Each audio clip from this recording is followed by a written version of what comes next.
প্রামাণিকেরা, আমি আপনাকে বোঝাতে চেয়েছি, ওরা ফতোয়া দিয়েছে কোরআন শরীফ বাড়িতে তেলাওয়াত করা যায়, তোমরা বাড়িতে খতম পড়ো। খতম তোমরা বাড়িতে বাড়িতে গিয়ে কোরআন খতম পড়ো, তোমরা মায়েরা কোরআন খতম পড়ো, হাফেজ সাহেবরা কোরআন খতম পড়ে। ওরা ফতোয়া দিয়েছে কোরআন শরীফ খতম করা যাবে না, এটা কোনো হাদিস কোরআনে নাই। তাদের যুক্তিটা ভালো খারাপ নয়, তাদের যুক্তি হলো আল্লাহ নবী যখন দুনিয়াতে হায়াতে ছিলেন আল্লাহ কোরআন নাজিল করেছেন, কিন্তু কোরআন পাহাড়ে লেখা ছিল, কোরআন গাছে লেখা ছিল, কোরআন পাতা লেখা ছিল, দেওয়ালে লেখা ছিল। নবী জীবিত থাকা অবস্থায় গোটা 30 পারা কোরআন এক জায়গায় করা হয়নি, কারোর বাড়ি গিয়ে পুরো কোরআনটা তেলাওয়াত করে খতম করা হয়নি। নবী দুনিয়া থেকে ওফাত হবার পর সাহাবারা মিলে কোরআনগুলো তারা এক জায়গায় করেছে। তাহলে তাদের যুক্তি ভালো, কোরআন তো তখন এক জায়গা ছিল না, আর বাড়িতে বাড়িতে গিয়ে 1 পারা থেকে 30 পারা তেলাওয়াত করা হলো না, ওই জন্য ফতোয়া দিয়েছে খতম পড়া যাবে না। এর আমাদেরটা বলি, ওদেরটা তো শুনেছি, এর আমাদেরটা। আল্লাহ নবী মসজিদে নববীতে বসে আছেন, ফেরেশতা জিবরিল আমিন আলাইহিস সালাম আল্লাহ নবীর কাছে চলে এসেছেন। আল্লাহ নবীকে সালাম দিলেন, ইন্নাল্লাহা ইয়াকরাউকা সালামা ইয়া রাসূলুল্লাহ, আল্লাহ আপনাকে সালাম দিয়েছেন। দয়ার নবী আমার সালামের জবাব দিলেন। আল্লাহ নবীর হাঁটু মোবারক আছে, জিবরাইলের 2টো হাঁটু আল্লাহ নবীর হাঁটুর সঙ্গে এক জায়গায় করে দিয়ে বললেন, ইয়া রাসূলুল্লাহ, আল্লাহ কোরআন নাজিল করেছে, সব কি আপনার মুখস্থ? আল্লাহ নবী বললেন, নাম নাম, হ্যাঁ হ্যাঁ আমার মুখস্থ হয়ে আছে, আল্লাহ আমাকে পাঠিয়েছে আপনি কোরআন তেলাওয়াত করেন, যদি ভুল হয়ে যায় আমি সেই জায়গাটা ধরিয়ে দেব, আপনি কোরআন তেলাওয়াত করেন, একবার খতম করেন। আমি বলছি, ওরা বলছে খতম করা যাবে না, আমরা বলছি খতম করা যাবে। ওদের যুক্তিটা বললাম ঠিক আছে, এবার আমাদের দলিলটা নাও। আল্লাহ নবী সূরা ফাতিহা থেকে নিয়ে সূরা নাস, মিনাল জিন্নাতি ওয়ান নাস, একবার তিনি কোরআনটা পুরো খতম করলেন, শেষ করলেন। জিবরিল আমিন এক জায়গায় ভুল ধরতে পারলেন না। জিবরিল আমিন যখন চলে যাচ্ছিলেন আল্লাহ নবী আইদিয়াকুম হাতটা ধরে বললেন, জিবরিল বসো, আল্লাহ কোরআন একবার পড়া তোমার দ্বারা টেস্ট করতে বলেছিল, আমি পড়লাম, তুমি আমার পড়া টেস্ট করে তুমি চলে যাচ্ছ, এটা চলবে না। আল্লাহ বলেছে একবার পড়ো, ওটা আল্লাহর কথা ছিল। এবার দুনিয়াতে যখন এসেছো মাটিতে, এবার আমার কথা চলবে, আমার কথা চলবে। জিবরাইলকে বসালেন, আল্লাহ নবী বললেন আমি আর একবার পড়ব। নবী আমার সূরা ফাতিহা থেকে নিয়ে মিনাল জিন্নাতি ওয়ান নাস, সূরা নাস পর্যন্ত তেলাওয়াত করলেন, 30 পারা হয়ে গেল। 2 বার তেলাওয়াত, 2 বার খতম হয়ে গেল। জিবরিল চলে যাচ্ছেন, আল্লাহ নবী আবার হাত ধরে বললেন বসে পড়ো। জিবরিল বসে বললেন, ইয়া রাসূলুল্লাহ কি করব? 2টো তেলাওয়াত করা হয়েছে, খতম করা হয়েছে, এই গুণ নিয়ে আমি কি করব? আমি হাত তুলে মোনাজাত করব, তুমিও হাত তুলে মোনাজাত করো। আল্লাহ নবী দোয়া করা শুরু করলেন, আল্লাহ একটা খতম আমার পরিবার পরিজনের জন্য আপনি বকশে দাও, আর একটা খতম পৃথিবীতে যারা ঈমান নিয়ে এসেছে চলে গেছে, আরো যারা আসবে তাদের রূহ পাকে পৌঁছে দাও। তাহলে মৃত ব্যক্তির নামে খতম পড়া যারা বলছে যাবে না, যাবে না, আমার নবী তো একটা নয় 2টো খতম পড়ে নিজের পরিবারের জন্য, আদাস নবী রাসূল উম্মতের জন্য 1500 বছর আগে খতম বকশে শিখিয়ে গেছে। তোমাদের আব্বা মা মারা গেছে, তাদের নামে কোরআন পড়ে বকশে দোয়া যাতে করতে পারো। জোরে বলেন, আর একটু জোরে বলেন সুবহানাল্লাহ। তাহলে যারা বলছে কোরআন খতম যাবে না, একাত কলকে গাঁজা খায়নি, 2-4 হাজার কলকে গাঁজা খেয়েই বলছে। চলে, আমার কথা বুঝতে পারছেন ভাই? আবার কথা বলে বাচ্চা, এই বাচ্চা কথা বলো না বাবু, একদম কথা বলো না। দাদু ভাই আমার কথা বুঝতে পারছেন তো? মাশাআল্লাহ। তাহলে চলেন, তারপরে আমরা হালুয়া রুটি খাই তো, আগামী কাল পরশু খাবো তো, হালুয়া রুটি খাবো না? খাবে। মোবাইলটা যদি আমার কাছে থাকতো আমি আপনাকে দেখাতাম। ফের বলছি, বুখারী শরীফের একটা অধ্যায় আছে, বুখারী শরীফের অধ্যায়, হালুয়া রুটি খাওয়া যাবে কিনা, হালুয়া রুটি খাওয়া যাবে কিনা। আমি বলছি, এখানে ইবনে মাজাহ শরীফে বাবুল হালুয়া বলে একটা অধ্যায় আছে, যে মা আম্মাজান আয়েশা সিদ্দিকা রাদিয়াল্লাহু তাআলা আন তিনি বলেন রাসূলুল্লাহ সাল্লাল্লাহু আলাইহি ওয়াসাল্লাম মধু ও হালুয়া খেতে ভালোবাসতেন। তিনি বলতেন ক্বালাতু আয়েশা সিদ্দিকা রাদিয়াল্লাহু তাআলা আনহা কানান নবী সাল্লাল্লাহু আলাইহি ওয়াসাল্লাম ইউহিব্বুল হালুয়া ওয়াল আসলা। তিনি ব্যাখ্যা দিয়ে বললেন তোমাদের নবী হালুয়া আর মধু সবচাইতে খেতে ভালোবাসতেন। একটু জোরে বলেন। নবী লাউ খেতে পছন্দ করতেন, দুধ খেতে পছন্দ করতেন, খরমা খাজুর খেতে পছন্দ করতেন। নবী আমার গরুর গোশত খেতে পছন্দ করতেন, হাদিয়া নিতে পছন্দ করতেন, খুশবু মাখতে পছন্দ করতেন, সুন্দর আতর গোলাপ মাখতে পছন্দ করতেন। আল্লাহর নবী তিনি মোটা মোটা খাজুর গুলো চটিয়ে চটিয়ে ময়দা কিংবা গমের আটা গুলো পিষিয়ে তার সঙ্গে মিশিয়ে মধু মাখিয়ে তিনি হালুয়া করে রুটির সঙ্গে তিনি খেতেন। এবার বলেন নবী যখন হালুয়া রুটি এইগুলো খেতে পছন্দ করতেন, উম্মতে মুহাম্মাদির জন্য এইগুলো খাওয়াটা ভালো না খারাপ? ভালো না খারাপ? ও নবী লাউ খেতেন, তুমি তাই লাউ খাচ্ছ আর গান বানিয়েছো স্বাদের লাউ বানাইলো মোদের বৈরাগী। কথা বোঝে না? কত বড় হারামখোর আপনি জানেন? তাহলে লাউ যদি নবী খায়েন ওই লাউ খাওয়াটা আমাদের পক্ষে খুব পছন্দনীয়। নবী আতর ব্যবহার করতেন তাই আমরা আতর ব্যবহার করি। নবী মাথায় টুপি দিতেন তাই আমরা টুপি দেই। নবী দাড়ি রেখেছিলেন তাই আমরা দাড়ি রাখি। নবী 3টে কাফন দিয়ে শাহিদ হয়েছিলেন, আমরাও মৃত ব্যক্তিকে 3টে কাফন দেই। নবী কবর জিয়ারত করেছেন, আমরা কবর জিয়ারত করি।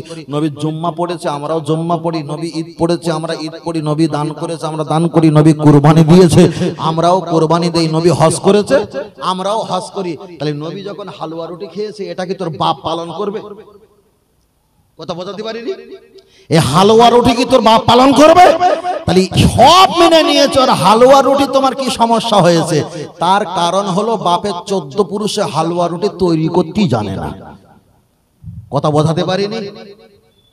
তাহলে হালুয়া রুটি যদি করা হয়, এবার আমি বলছি হালুয়া রুটি খাবেন কোনো সমস্যা নেই, তবে হালুয়া রুটি চটপটি ঘুগনি গোস্ত বিরিয়ানি এগুলো কাবাব বানাতে গিয়ে যেন নামাজ কাজা না হয়, ইবাদতে যেন ঘাটতি না হয়, রোজায় যেন কষ্ট না হয়। তাহলে এক হাত সেলাই করতে গিয়ে 5 হাত ছিঁড়ে যাবে। কতটা বোঝাতে পেরেছি?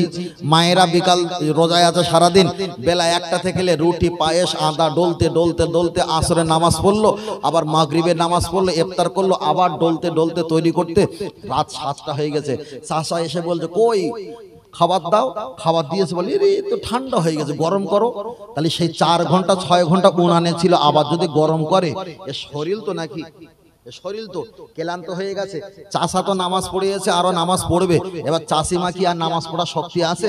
খাটে গিয়ে তো ক্লান্ত হতে হতে কখন নাক ডাকাচ্ছার খেয়াল নেই। ওই জন্য আলেম ওলামারা বলেছে যে ওই দিন না করাটা ভালো, তবে করলে কোনো সমস্যা নেই।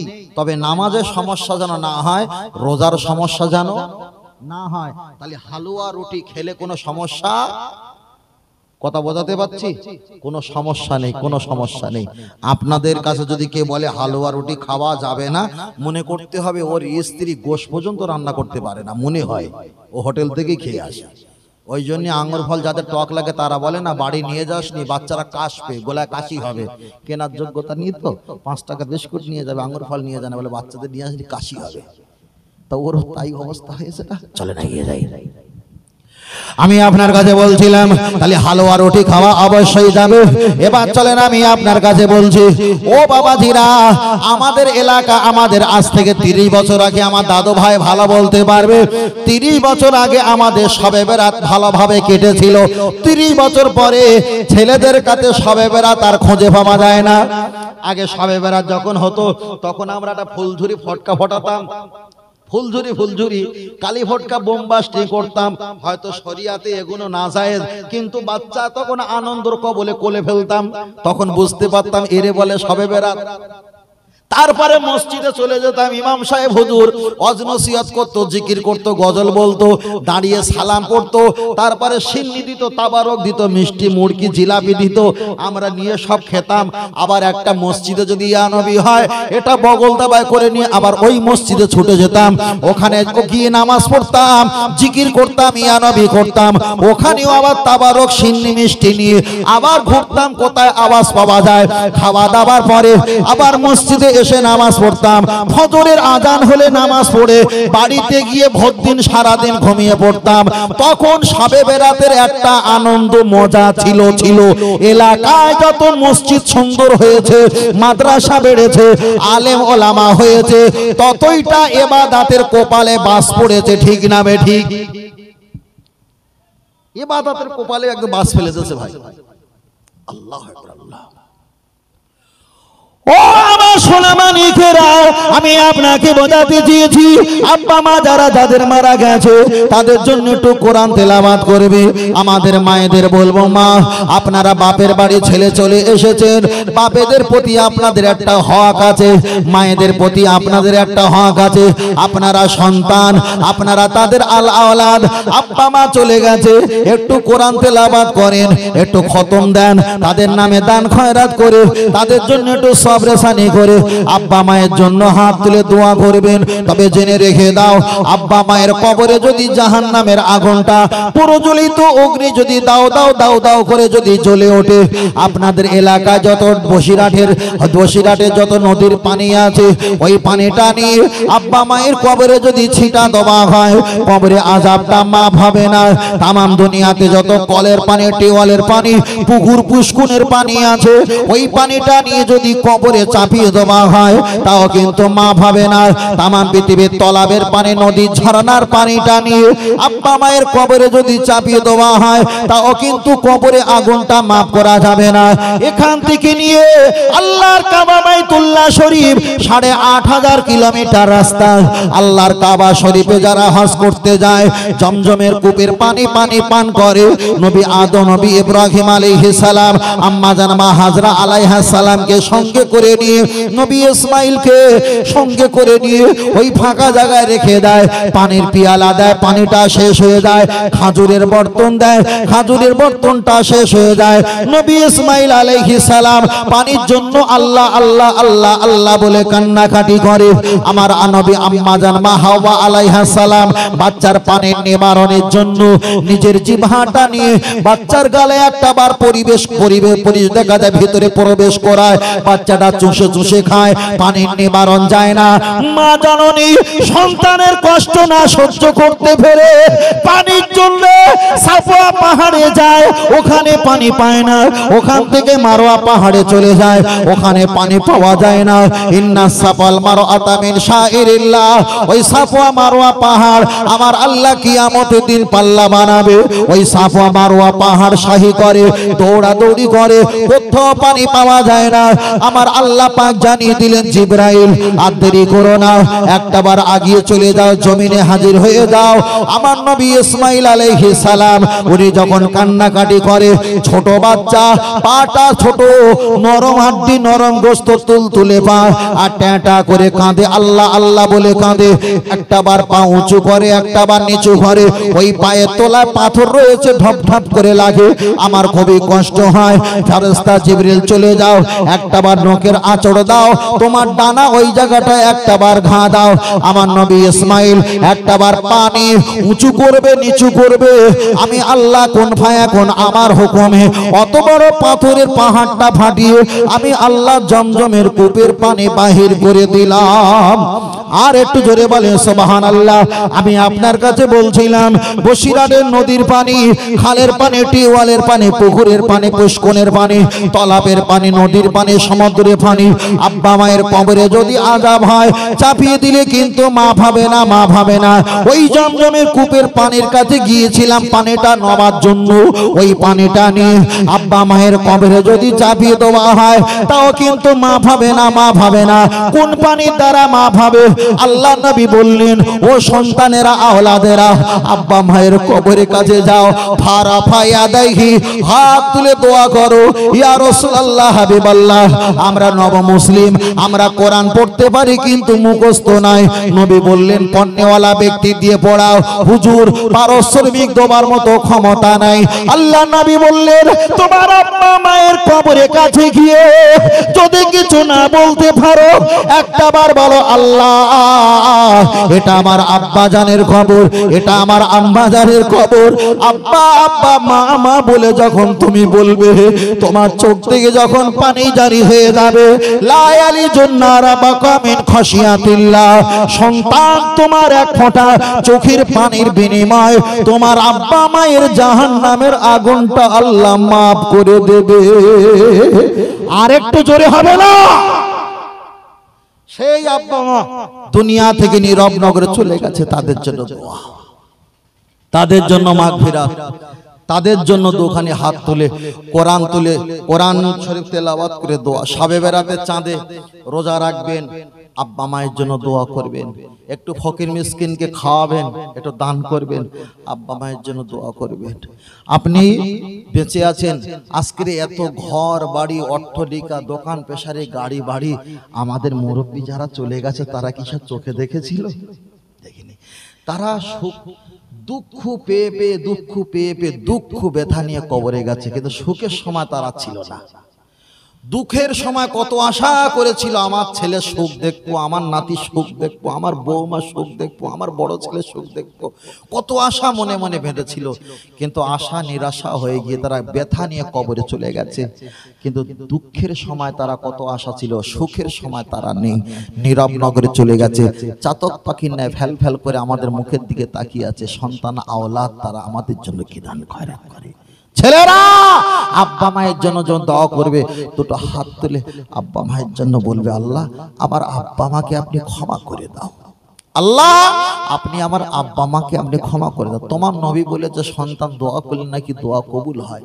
আব্বা মার জন্য দোয়া চাইবে, আর আব্বা মা যদি আপনার দোয়ার বরকতে যদি আল্লাহ না জান্নাত দিয়ে দেয়, ওই জান্নাতি আল্লাহ আপনাকেও না নিয়ে জান্নাতে যাবে না। জোরে বলে, আর একটু জোরে হবে না? আর একটু জোরে হবে না? নারে তাকবীর। তবে ফের বলছি, কোরআন তেলাওয়াত করবেন, কবরবাসীর জন্য দোয়া করবেন। কোন কোন হাদিস শরীফে এসেছে, এটা সহিহ নাও হতে পারে, তবু আমাদের শিক্ষার জন্য ভালো, তবু বলছি। সোমবার বৃহস্পতিবারে করে আব্বা মা রুহানি হালাতে আমাদের ভিটেতে আসে। কেউ কেউ ব্যাখ্যা করেছে, ওরা এসে চাতক পাখির মতো অসহায় মতন ভিখারির বেশে দাঁড়িয়ে থাকে। আমার সন্তানেরা আমাদের জন্য কি দান খয়রাত করে। যখন কিছু করে না, গান বাজনা থিয়েটার অট্ট হাসি মত্ত থাকে, বুক ভেড়া কষ্ট নিয়ে আবার তারা গহীন কবরের ভিতরে চলে যায়। সন্তানেরা জীবনটা খুব অল্প সময়, হয়তো 60 বছর বাঁচবো, 60 বছরের ভিতরে আমাদের চলে হয়ে গেছে 26, 28, 30, 34, 35 হয়ে গেছে। এখন 60 বছর যদি 2 দিন ভাগ করা হয়, একদিন চলে গেছে, বাকি আছে একদিন। কারোর বিকাল 2টা, কারোর বিকাল 3টা, কারোর বিকাল 4টা, কারোর বিকাল 5টা, সন্ধ্যা এলো এলো ভাব, ঠিক না বেঠিক? ছেলেরা একটু বোঝো বাবা, একটু বোঝো, একটু চিন্তা করেন। তবে আমাদের চলে যেতে হবে, তবে আমাদের চলে যাওয়াটা যেন দুনিয়াতেও যেন কল্যাণ হয়, পরকালেও যেন কল্যাণ হয়, আখিরাতে যেন কল্যাণ হয়। আল্লাহ যেন আমাদের সকলকে খতেমা বিল খয়রের সঙ্গে মৃত্যুটা নসিব করেন। সকলে বলেন আল্লাহুম্মা আমিন। আর একটু সকলে বলেন আল্লাহুম্মা আমিন। বড় ভাই বসো বাবা, বসো, বসে পড়ো, মাশাআল্লাহ, বসে পড়ো, বসে পড়ো। দরুদ শরীফ, আল্লাহুম্মা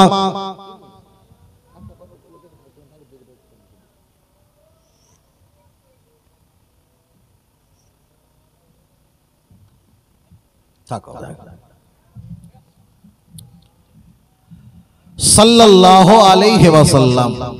তবে বাবা, অনেকে বলবে, হুজুর আমার আব্বাজি তো আমার জন্য কিছু রেখে যায়নি। আমার আব্বাজি আমার একটা ভাইয়ের সব দিয়েছে, আর আমি তানার ছেলে আমাকে ফাঁকি দিয়েছে। এমন হতে পারে না, পারে না? তোমার আব্বাজি তোমাকে ফাঁকি দিয়েছে, তোমার আব্বাজি কি ছাড় পাবে? কখনো ছাড় পাবে না। তোমার বাপের যে হকটা তুমি হক পালন করো, আর কিয়ামতের দিন তোমার আব্বার কাছ থেকে হক আল্লাহ আদায় করে দেবে। তবে আব্বাকে মাকে কখনো জোরে কথা বলতে পারবে না। অন্যায় করেছে ঠিক, তবে আল্লাহ এর বদলা তুলে দেবে। তবে জোরে কথা বলতে পারবে না, রাশ করতে পারবে না, বদনজরে থাকাতে পারবে না। কেন রাসূল বলেছে হোমা জান্নাতু কা নারুকা, তোমার বাপ মা হলো জান্নাত আর জাহান্নাম। সাবধান, খুব সাবধান। চলেন আমি আপনার কাছে বলছিলাম একটাবার হিসাব করে বলেন, তাহলে কবরবাসীর জন্য আমরা দোয়া করি, তাদের জন্য আমরা কোরআন তেলাওয়াত করি। ও আমার দাদু ভাই একটাবার বলবে আমরা তো হাত তুলে মোনাজাত করি না, করি না। অনেকে ফতোয়া দিচ্ছে নতুন করে তোমরা হাত তুলে দোয়া করবে। হাত তুলে দোয়া করার প্রয়োজন নেই। অনেকে বলবে আমি মক্কা শরীফে 10 বছর ছিলাম, ওখানে তো হাত তুলে মোনাজাত করতে দেখিনি। আবার বলবে মদিনা শরীফে আমি 21 বছর গাড়ি চালিয়েছি, আমি তো হাত তুলে মোনাজাত করতে দেখিনি। মক্কার মদিনা শরীফ আমাদের দলিল নয়, আমাদের দলিল হলো কোরআন আর হাদিস। ইসমা আর কিয়াস হলো আমাদের দলিল। কোরআন হাদিস যদি থাকে আমরা হাত তুলে মোনাজাত করব, কোরআন হাদিসে যদি না থাকে আমরা হাত তুলে মোনাজাত করব না। তবে এবার আমি আপনাকে বলছি এখানে যারা আমরা আছি, আমরা গোলাম ফুরফুরা শরীফে মুসাদ্দেদ জামাত দাদাবি রহমাতুল্লাহ আলাইহির মতদর্শের মানুষ, বসিরহাট আল্লামা রুহুল আমিন রহমাতুল্লাহ আলাইহির মতদর্শের মানুষ, আমরা হাত তুলে মোনাজাত করি না, করি না, করি।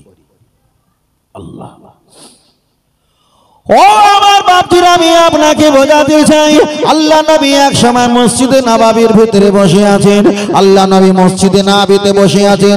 কিছু সময় পরে নবী আবার মসজিদ থেকে চলে আসলেন, বারান্দার দিকে তিনি চলে আসলেন। সাহাবারা সময় পেল, আল্লাহ নবী অনেকক্ষণ হয়ে গেছে। আবু বকর আর দয়ার নবী আমার দুইজনা দাঁড়িয়ে দাঁড়িয়ে গল্প করে। সাহাবারা বললেন অনেক সময় হয়ে গেছে, তবে আমরা একটু মোনাজাত করি, খেয়াল করে শুনবেন। আল্লাহ নবী সাহাবারা ফারাফা ইয়াদাইহি হাত তুলে মোনাজাত করা শুরু করলেন। নবী আর আবু বকর হুজুর ওরা দুইজনা দাঁড়িয়ে দাঁড়িয়ে গল্প করে। একজন বলে নবীকে ডাকো, নামাজের সময় হয়ে গেছে। আর একজন বলল না, নামাজের সময় হোক আর নাই হোক নবীকে নামাজের জন্য ডাকা যাবে না।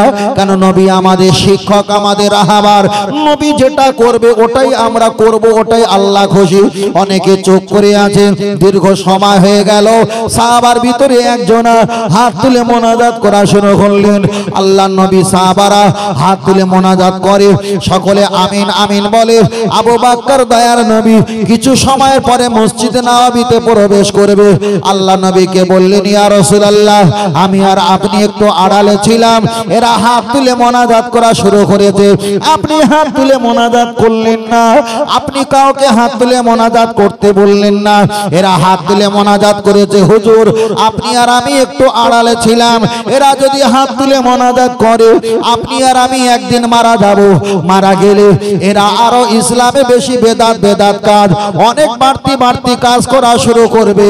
হুজুর আপনি এদের মোনাজাত ভঙ্গ করে দাও।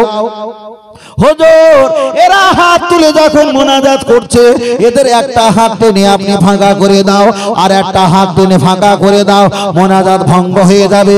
আল্লাহ নবী বললেন আবু বকর আমি যা দেখি তুমি তাই দেখো না।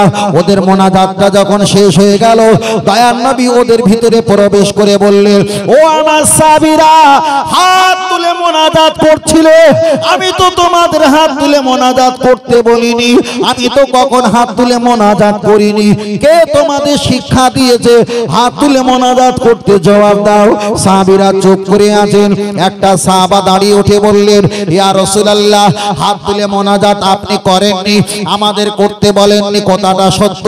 আমরা যখন হাত তুলে মোনাজাত করছিলাম, আবু বকর হুজুর মোনাজাত ভঙ্গ করে দেওয়ার কথা বলছিল, আপনি কেন ভঙ্গ করলেন না? জবাব দেন।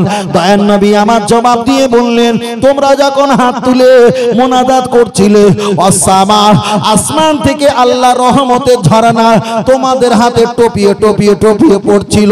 যে হাত তুলে মোনাজাত আমি করিনি, কাউকে করতে বলিনি, কিন্তু তোমাদের হাত তুলে মোনাজাত করার সময় আল্লাহ পাকে রহমত ধরে ধরে পড়তে আমি মুহাম্মদ দেখেছি। তবে যে হাত তোলার বিনিময়ে আল্লাহ রহমতের ঝরনা পাওয়া যায়, আমি রাসূলুল্লাহ আজ থেকে ওই হাত তুলে মোনাজাতের পক্ষ হয়ে গেলাম। আরেকটু জোরে হবে। তারপরে নবী অনেক জায়গায় হাত তুলে মোনাজাত করেছেন। জান্নাতুল বাকি, জান্নাতুল মুআল্লা, সেখানে হাত তুলে মোনাজাত করেছেন। এমনকি তিনিও রাসূলুল্লাহ সাল্লাল্লাহু আলাইহি ওয়াসাল্লাম ও উম্মে জামিলাকে দেখতে গিয়েছিল, এই যিনি কাঁটা বিছাতো তানার জন্য রাসূল দোয়া করেছিলেন। কোন কোন জায়গায় রাসূল মুখে দোয়া করেছে, কোন কোন জায়গায় নবী হাত তুলেও দোয়া করেছে। আমরা কোন কোন জায়গায় হুজুর দোয়া করবেন ফি আমানিল্লাহ, আল্লাহ কবুল করুক, আল্লাহ হেফাজত করুক, আল্লাহ রহমত করুক, মুখে দোয়া করি। আবার কোন কোন জায়গায় আমরা হাত তুলে দোয়া করি। আমরা দুই রকম করি তো, কখনো মুখেও করি, কখনো প্রয়োজন হলে হাত তুলেও করি। আমার নবী কখনো মুখে দোয়া করেছে, কখনো হাত তুলে দোয়া করেছে। হাদিসটা বুখারীতে এসেছে। আব্দুল্লাহ ইবনে মালিক রাদিয়াল্লাহু তাআলা আন তিনি বলছেন, যুদ্ধের ময়দানে সাহাবা রাসূল অনেক সাহাবাদের নামই দিয়েছে, আর কিছু সাহাবা কাছে আছে। ওরা যখন অনেক দূর যুদ্ধের জন্য নেমে গেছে, রাসূল হাত তুলে দোয়া করছে, এত পরিমাণ কাঁদতে কাঁদতে হাতটা লম্বা করে ফেলেছে, বগলের কেশ মোবারক আমরা দেখতে পেয়েছিলাম। তাহলে রাসূল পাকের হাত তোলাটা অনেক আবেগ ছিল, ঠিক না বেঠিক? তাহলে অবশ্যই আমরাও কোন কোন জায়গায় আমরা হাত তুলে দোয়া করব, কোন কোন জায়গায় আমরা মুখে দোয়া করব। তবে হাত তুলে মোনাজাত করলে কোনো ক্ষতি নেই। একটা ফকির মিসকিন আমাদের কাছে চায়, বাবা গো 100 টাকা দাও, 50 টাকা দাও, 10 টাকা দাও, একটা হাত পাতে, তাকে আমরা ফকির মিসকিন সাইল বলি। আর আল্লাহর কাছে যখন দুটো হাত পাতবো, দুনিয়ার সবচাইতে নিকৃষ্ট ফকির মিসকিন সাইল অসহায়। আল্লাহ বলেছে, বান্দা আমার কাছে না চাইলে আমি রেগে যাই, আর বান্দা আমার কাছে চাইলে আমি আল্লাহ আরো বেশি খুশি হয়ে যাই। জোরে বলে সুবহানাল্লাহ। আর একটু জোরে হবে না? একটু তাকবীর দেন, নারে তাকবীর। আর একটু জোরে বলেন, নারে তাকবীর, নারে তাকবীর। দরুদ শরীফ আল্লাহুম্মা, খুব জোরে মাশাআল্লাহ। ও আলা আলি সাইয়্যিদিনা,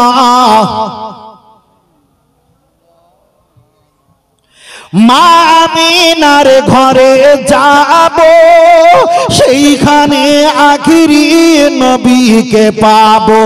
মনের কথা সব বলিব, সে যে মুহাম্মদ ইয়া রাসূলুল্লাহ।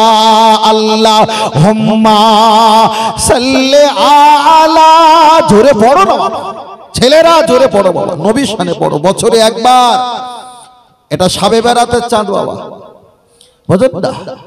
পবিত্র। ওয়ালা আলি সাইয়্যিদিনা, এ জগতে যাহার জবান নবীর প্রশংসা করে না, সে তো ভাইজান কঠিন দিনে নবীর শাফাআত পাইবে না। আল্লাহুম্মা, বসো বসো, যাও সরে যাও। ওয়ালা আলি সাইয়্যিদিনা সাল্লাল্লাহু আলাইহি ওয়াসাল্লাম। আমি প্রথম থেকে উঠে হয়তো ছেলেদের একটু মোটা মোটা কিছু বলেছি, তাছাড়া কোনো অসামাজিক কোনো ভাষা ব্যবহার করেছি? পরিবেশটা ছিল তছনছ। দাদু ভাই, আপনারা সহযোগিতা করে উঠে এসছেন বলে তো আপনাদের বিনিময়ে পরিবেশটা একটু সৌন্দর্য হয়েছে, ঠিক না বেটি? যদি আপনারা না এগুলো করতেন, পরিবেশটা আরো খারাপের জায়গায় পৌঁছে যেত। তবে একটা সময় 40 দিন হজের নিয়ম কাজ করতে গিয়ে বাবাজি অন্তত 5 বছর ধরে জিনিসপত্র গুছায়, টাকা গোছায়, ক্ষমা চায়, জমি কোথায় আছে, দাগ নম্বর ক্ষতি নাও, যা সে লিখে দেওয়া, এটা দেওয়া সেটা দেওয়া, কাজে ব্যস্ত থাকে না। তাহলে 40 দিনের কাজের জন্য 5-7 বছর ধরে ফায়সালা করতে হয়। একটা মেয়ের বিয়ে দিতে গেলে, বিয়ে দিতে কতক্ষণ লাগে? 10 মিনিট। বিয়ে দিতে গেলে আধা ঘন্টা বিবাহ দেওয়ার জন্য ওই মেয়ের বাপ অন্তত 20টা বছর কষ্ট করেছে। একটা ভালো মন্দ খেতে গেলে কতক্ষণ সময় যায়? 10 মিনিট, 20 মিনিট, আধা ঘন্টা খানা পিনা কাউকে দাওয়াত করে খাওয়ানোর জন্য একটা সপ্তাহ ধরে বাজার করতে হয়েছে, চিন্তা ভাবনা করতে হয়েছে, কি রান্না করবো, কি খাবে, কি দাবে, কথা ঠিক না বেঠিক? একটা জলসা হয় কত ঘন্টা? 6 ঘন্টা, 8 ঘন্টা। 8 ঘন্টা জলসার জন্য ছেলেরা মাসকে মাস চিন্তা ভাবনা করেছে না করিনি? করেছে। কবরে গিয়ে প্রশ্ন হবে কটা? কেউ বলেছে 5টা, কেউ বলেছে 3টে, কেউ বলেছে চারটে, তো ধরে নিলাম তিনটে প্রশ্ন জবাব দেওয়ার জন্য সারাটা জিন্দেগি ভালো কাজ করা লাগে, ঠিক না বেঠিক? তাহলে প্রশ্নের রেজাল্টের জবাব অল্প, কিন্তু জবাবটা দেওয়ার জন্য সময় থাকে অনেক অনেক, কিন্তু সময়টার উত্তর হয় অল্প সময়, তার জন্য ভাবতে হয় বছর কি বছর ধরে। তাই আপনাদের জলসাটা অনেক সময় ধরে, মাস ধরে আপনারা কষ্ট করেছেন, ভেস্টে যাতে না যায়, ক্ষতি যাতে না হয়, তার জন্য সামনে কাউকে দাঁড়াতে দেয়নি, বসতে দেয়নি। তাতে কি আপনারা আমাকে খুব খারাপ মনে করেছিলেন নাকি? যদি খারাপ মনে থাকে ক্ষমা করবেন। কেন? পরিবেশ পরিস্থিতি তাকিয়ে করেছিলাম। আল্লাহ আমাদেরকে কবুল করেন, জোরে বলুন আমিন। আর একটু জোরে বলেন আমিন। মোহাব্বতে উচ্চ আওয়াজে দরুদ শরীফ পড়েন তিনি, আল্লাহুম্মা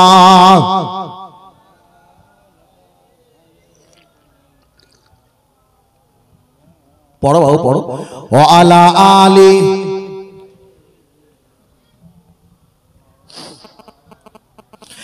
ভাগের ফেরে অনেক দূর